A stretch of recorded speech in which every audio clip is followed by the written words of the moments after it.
Kamrat Zheng Weijian pagi-pagi WA dengan komentar, "Bener nih bosman yang mengatakan bahwa ketika Biden menjabat beneran loh COVID turun datanya. Saat ini di Amerika drastis menurun orang yang terpaparnya. Juga di Jakarta, padahal Pemda nggak ngapa-ngapain. COVID bener-bener konspirasi." Demikian komentar singkatnya. Dan saya pun menjawab, beritanya juga konspirasi. Bukan saja COVID-nya. COVID didesain untuk menyerang sistem pernafasan. Lebih mematikan sedikit dibandingkan flu. Sekali lagi, didesain. Ini konspirasi, bukan konspirasi teori ya, ini konspirasi aksi. Bener, COVID-nya beneran disebar dan bagian dari man-made disaster, petaka ciptaan manusia dan bertujuan jelas, New World Order, kendali atas informasi. Karena dalam waktu 1 tahun ini, dunia data di Zoom misalnya, di sosial media, naik hingga 80% umat manusia di seluruh dunia bergantung pada jaringan telekomunikasi mereka dengan kendali atas data, globalis mencengkram kencang ke depannya. Di sisi lain, ini semakin membuktikan bahwa berita dunia yang ada di pemberitaan media mainstream nasional bukan karya jurnalistik tetapi hanya perpanjangan corong informasi globalis. Ketika November 2019 COVID masih sekitar Wuhan, berlanjut hingga Maret 2020, beritanya oleh globalis di seluruh dunia dibuat ngeri sekali.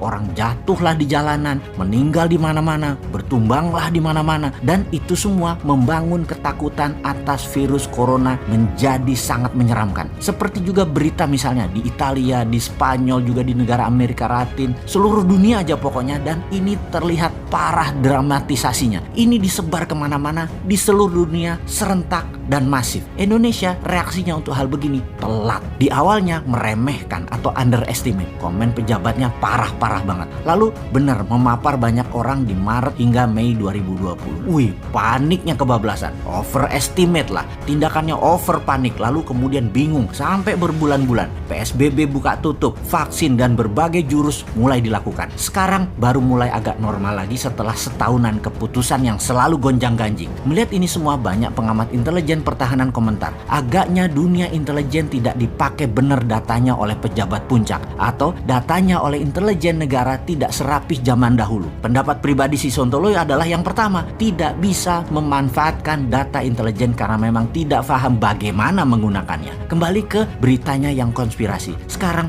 semua berita dunia mulai yang positif, atau tepatnya sudah dibiarkan positif tentang kesembuhan, tentang turunnya tren, tentang negatif COVID dan suksesnya vaksin, serta berbagai solusi dibiarkan mengalir di media utama tanpa restriction atau pembatasan. Tahun lalu jualan masker di sosmed di take down atau tidak muter itu produknya, atau tidak diiklankan, tidak boleh, karena sosmed bagian dari globalis. Sosmed adalah tool globalis. Kemudian sekarang monggo jualan barang yang menyembuhkan COVID atau melindungi diri dari COVID, silakan dijual oleh sosmed, lancar lagi, mau di IG, mau di FB, apapun udah bisa lagi. Beberapa saat yang lalu kalau bilang kata COVID dan media globalis konspirasi, dalam tanda petik itu ya, di sosmed Anda di take down. Bosman banyak dapat peringatan dan di take down program-programnya. Sekarang bebas karena sudah bukan alat propaganda politis lagi COVID tersebut, tetapi alat dagang kesehatan dan obat-obatan serta masalah pandemi kesehatan biasa jadinya. Tugas COVID secara politik selesai. Berita yang negatif hilang, berita yang menakutkan hilang, tinggal berita positif di mana-mana. Ngerti nggak ini semua globalis yang melakukan? Gimana sih membuat pinter pejabat itu? Kalau sampean ngerti wahai pejabat, actionnya tepat dan cepat.